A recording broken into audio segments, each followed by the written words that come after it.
I'm going to be doing a little deep dive into things because I'm so excited. I've been looking forward to making this for quite a little time now. So get yourself a coffee. I've got myself my hip hop hooray mug. The family's here for support, and we're just going to jump right into it. I'm so excited to even be talking about this person. This person was a great impact on the world, and it's going to touch on so many things that that you can see repeated throughout history and the world of today. And that's the exciting thing about history. If you read history, you can come to understand the world around us and how you see things in a different perspective. And I've always loved that. My mother is a fantastic history buff. I oftentimes tell her that she's like a little professor. People don't hear her pop off like I do. She'll just throw a date out there and you just go, wow, I should probably read more. So first and foremost, why the saints? Personally speaking, I detest, especially after leaving the church at a previous time in my life and having a bout in New Age spiritualism, the idea of ever becoming lukewarm. Becoming lukewarm in your faith will lead you to this very murky, unpleasant place that you don't need to go. If you asked me about the times in my life where I was very alone or kind of figuring things out spiritually, sorry, my coffee's really hot. It's just so desolate, and I've truly found that reading and learning about the lives of the saints there's nothing more inspirational than that. So this is also to combat that. Next, I don't know, maybe a little birdie said something to me recently.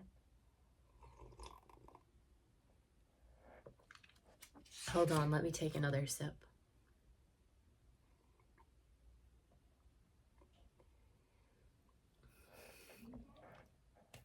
So I feel the need to elaborate a bit on Catholicism, because Catholicism is the one true church, and I've always had that clarity. I will always tell you the truth about that. I will not be holding back and telling you that, well, you can be a Hindu and make it to heaven. You can have some Buddhism in your life and make it to heaven. I'm not that person who's going to tell you that, because the truth will set you free, and that's what I'm all about. I don't know what's going on with him until one day he's probably about 12 or so, and he's playing with these other kids, and somebody's watching him and paying attention, and they realize that the kids are pinching and joking around and stuff, but Baldwin doesn't feel anything in his right hand and his right arm. So that was how they discovered that he had leprosy, and thus is the beginning of this young person's journey, basically that he was going to die. All this stuff happens historically, and then it's like, well, it's terrible because he never marries, he never has any children, he rules for a time, and then Islam is about to take over, and all this fight keeps going on, and it leads to what's called the Battle of I hate not being able to pronounce things. Montgisard in 1177, roughly 3,000 to 4,000 men against 20 to 26,000 troops, against this guy named Saladin, who's basically going to come squash us. And essentially what happens is that Baldwin figures out this very intelligent, he was super smart. If you read about him, you come to find out, wow, I don't know how he's thinking through these things, but everything he does strategically are these very intelligent moves to keep his bloodline going, keep the kingdom together, and keep fighting Islam. So he goes into army. They all think they're gonna die because they're so outnumbered. They're being led by this guy who can barely stay on his horse because he's so sick, but he also can't feel anything. Like, that's part of the reason why he can fight. And then he basically curtails them into this ditch type thing, and they all go down like boom, boom, boom, boom, boom, boom, boom. So the moral of the story,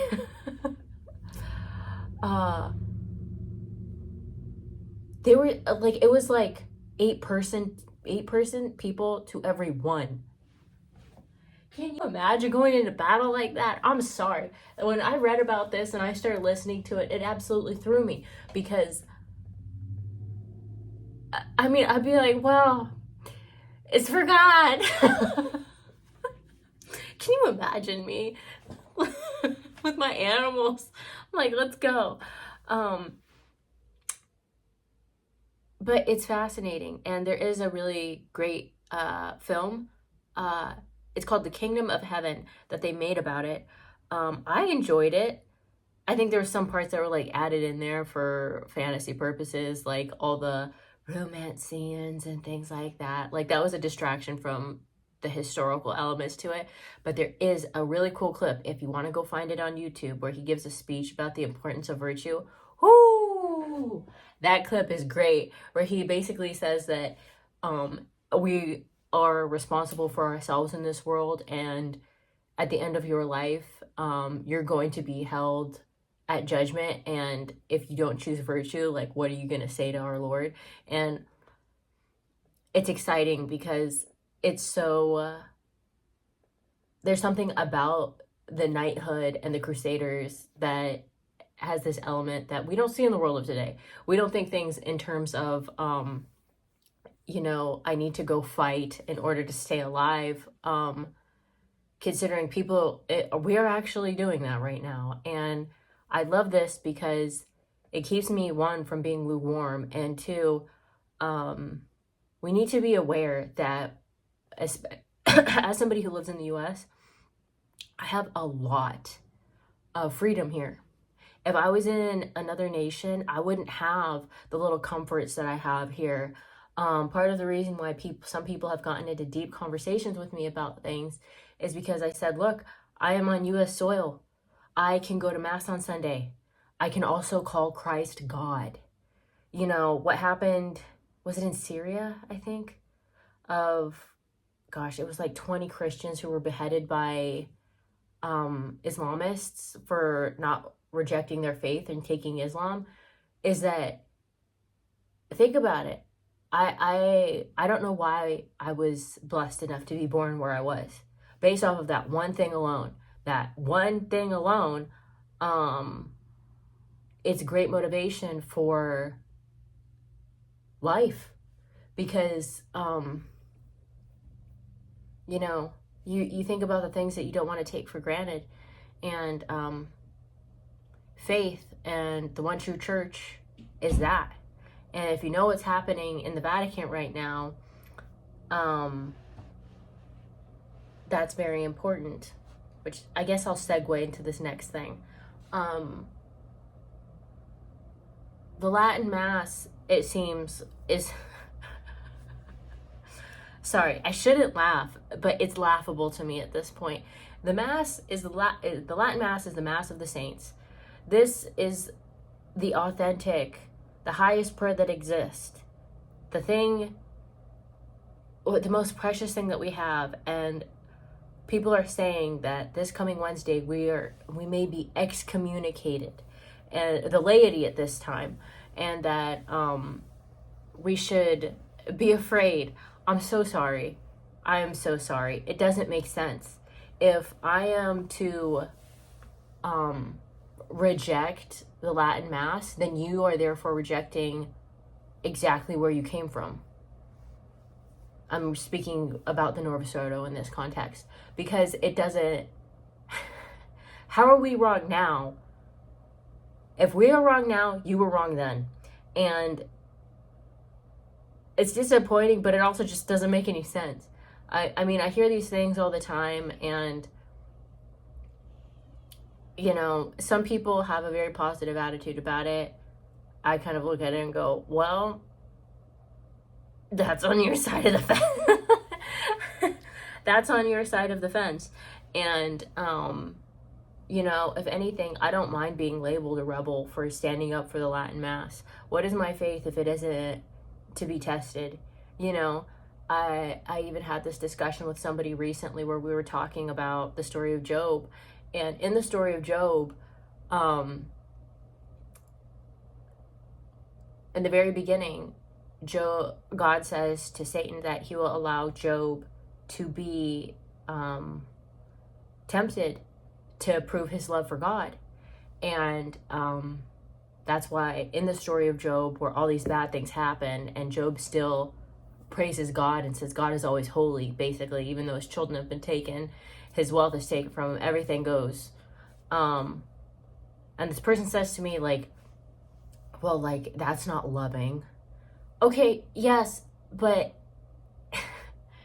if you're never truly tested, what do you really have? It's nice. I'm not saying that, you know, you should have to go through how should I place this? I would say that the proof is in the pudding. Okay, if our Lord actually was crucified,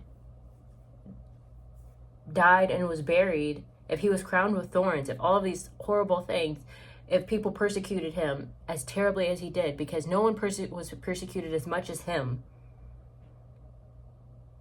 then it makes sense. Like, it doesn't not make sense. So, yeah, that's all I have to say about that. The family and I hope that you're having a beautiful day right now. I hope you have a great mug of coffee with you. And I appreciate you for being here. Let's all pray for each other, because at the end of the day, our Lord is the judge of all of us. And, you know, I only hope to shine a light on the great things that have been given to me. Truly. I love you so, so much.